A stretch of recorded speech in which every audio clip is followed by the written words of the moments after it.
हमर आवे के सवाल हमें तो हला परदेश सगे पगली छोड़ी गेले पियावा के घर हमें तो हला परदेश सगे पगली छोड़ी गेले पियावा के घर।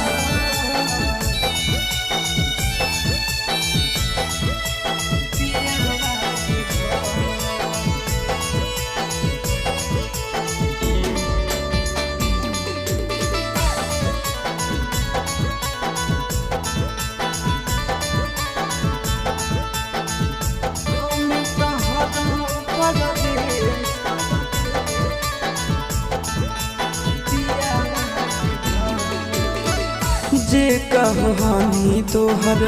मान हलियो बात गे कहल